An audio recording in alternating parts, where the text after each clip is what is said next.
Oke, pada video kali ini kita akan membuat tutorial bagaimana cara melakukan penggajian atau payroll ya.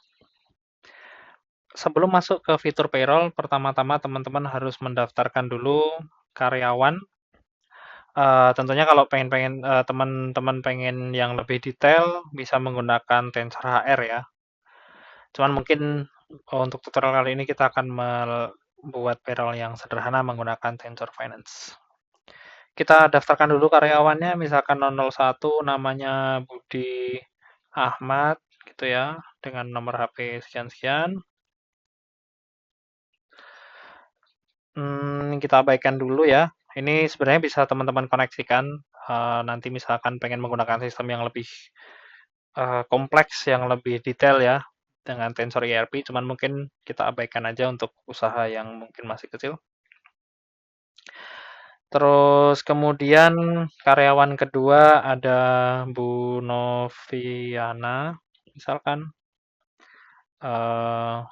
Sulistiawati. Terus kemudian ada karyawan ketiga, misalkan namanya Budi lagi, jangan Budi lagi ya, kebanyakan Budi ya. Tadi siapa? Pak Ijo gitu aja.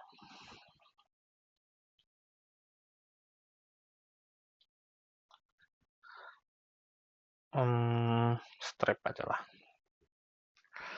Oke, kita sudah daftarkan karyawannya.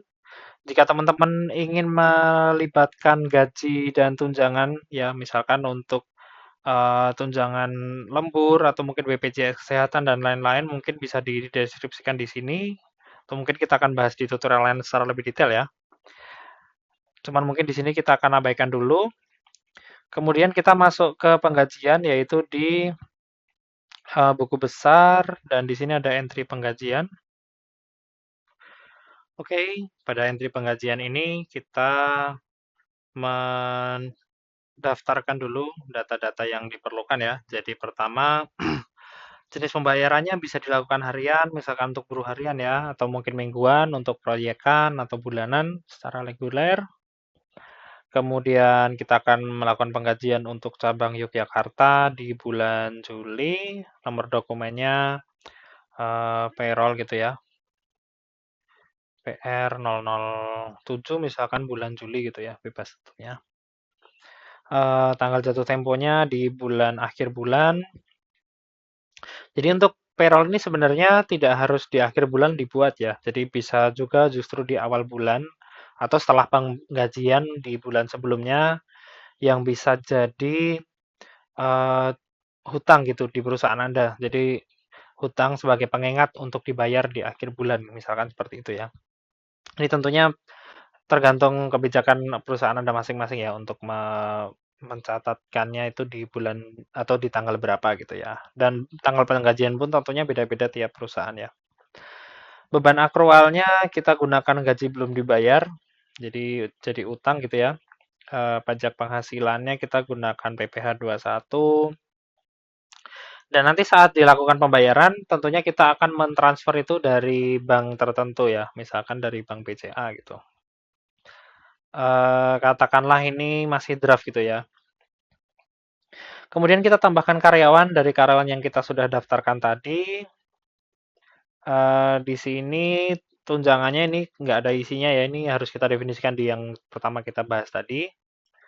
Katakanlah Pak Budi ini gajinya paling besar lah 5 juta gitu ya. Statusnya ini untuk menentukan PPh-nya ya. Ini sementara kita abaikan aja dulu. Dan tentunya teman-teman bisa menginput semua data-data yang berhubungan, misalkan tunjangan PPh, tunjangan makan, transport, lembur, dan lain sebagainya ya. Atau teman-teman bisa juga gunakan data bulan lalu. Jadi misalkan data bulan lalu sudah ada, jadi tinggal dimanfaatkan kembali dan edit sedikit yang diperlukan gitu ya. Jadi setiap bulan Anda tidak perlu repot untuk menginputnya satu-satu kembali. Cuman ini karena masih pertama, jadi kita input dulu manual gitu ya. Kemudian kita tambahkan lagi karyawannya, misalkan Noviana ini ya. gajinya misalkan sedikit lebih sedikit, misalkan ini manajer cabang gitu katakanlah.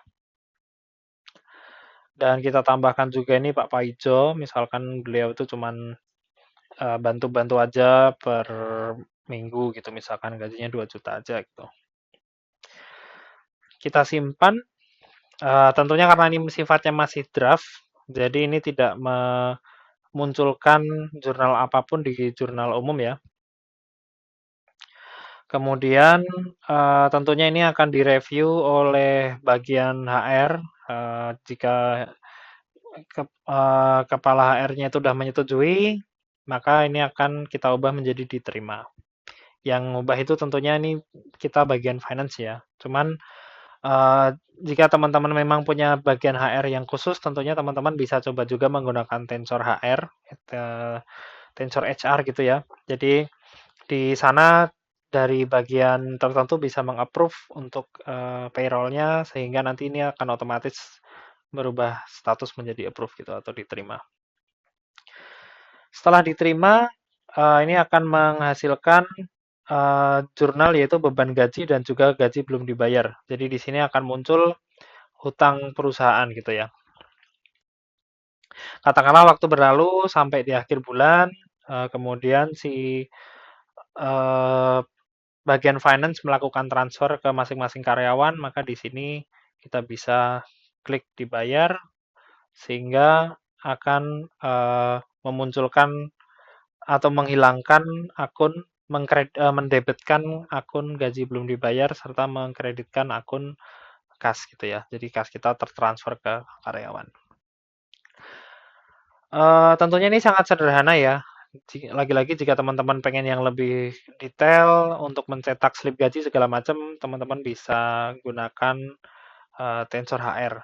Cuman di sini juga bisa sih untuk cetak gaji yang sederhana gitu ya, misalkan. Oke, mungkin itu aja untuk hari ini. Untuk video kali ini, semoga dapat dipahami. Sampai bertemu di video selanjutnya.